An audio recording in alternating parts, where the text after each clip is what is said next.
Ésaïe chapitre 7. Il arriva du temps d'Akaz, fils de Jotham, fils d'Ozias, au roi de Juda, que Rétzin, roi de Syrie, monta avec Pécache, fils de Rémalia, au roi d'Israël, contre Jérusalem pour l'assiéger. Mais il ne put l'assiéger. On va dire à la maison de David, les Syriens ont campé en Éphraïm, et le cœur d'Akaz et le cœur de son peuple furent agités, comme les arbres de la forêt sont agités par le vent. Alors l'Éternel dit à Ésaïe, va à la rencontre d'Akaz, toi et Shear Jashub, ton fils, vers l'extrémité de l'aqueduc de l'étang supérieur, sur la route du champ du Foulon, et dis-lui, sois tranquille, ne crains rien, que ton cœur ne s'alarme pas, devant ces deux bouts de tison fumants, devant la colère de Rétzin et de la Syrie et du fils de Rémalia, de ce que la Syrie médite du mal contre toi. Seigneur, tu nous apprends à ne pas craindre la colère des hommes, Seigneur mon Dieu, car devant la tienne, Seigneur mon Dieu, ce n'est rien, Seigneur mon Dieu. Amen. De ce qu'Éphraïm et le fils de Rémalia disent, montons contre Juda, assiégeons la ville et battons-la en brèche, et proclamons-y pour toi le fils de Tabéel. Ainsi parle le Seigneur l'Éternel, cela n'arrivera pas, cela n'aura pas lieu, car Damas est la tête de la Syrie et Rétzin est la tête de Damas. Encore 65 ans, Éphraïm ne sera plus un peuple. La Samarie est la tête d'Éphraïm, et le fils de Rémalia est la tête de Samarie. Si vous ne croyez pas, vous ne subsisterez pas. Encore aujourd'hui, Seigneur mon Dieu, nous savons que si nous ne croyons pas, Seigneur mon Dieu, en ton œuvre, qu'est Seigneur mon Dieu, le salut en Jésus-Christ, nous ne subsisterons pas dans l'éternité. Merci Seigneur mon Dieu, parce que par ta grâce, nous subsisterons, Seigneur, par la foi en Jésus-Christ. Amen.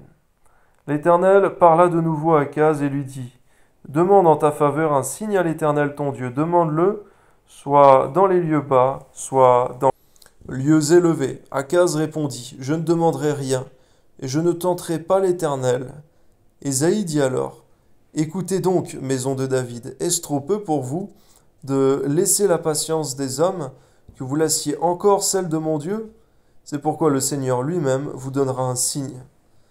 Voici, une vierge deviendra enceinte, elle enfantera un fils, et lui donnera le nom d'Emmanuel. Il mangera de la crème et du miel, jusqu'à ce qu'il sache rejeter le mal et choisir le bien. Merci Seigneur pour la prophétie de la venue de Jésus-Christ. Mais avant que l'enfant sache rejeter le mal et choisir le bien, le pays dont tu crains les deux rois sera abandonné. L'Éternel fera venir sur toi, sur ton peuple et sur la maison de ton père, des jours tels qu'il n'y en a point eu depuis le jour où Éphraïm s'est séparé de Juda, le roi d'Assyrie. En ce jour-là, l'Éternel sifflera les mouches qui sont à l'extrémité des canaux de l'Égypte et les abeilles qui sont au pays d'Assyrie. Elles viendront et se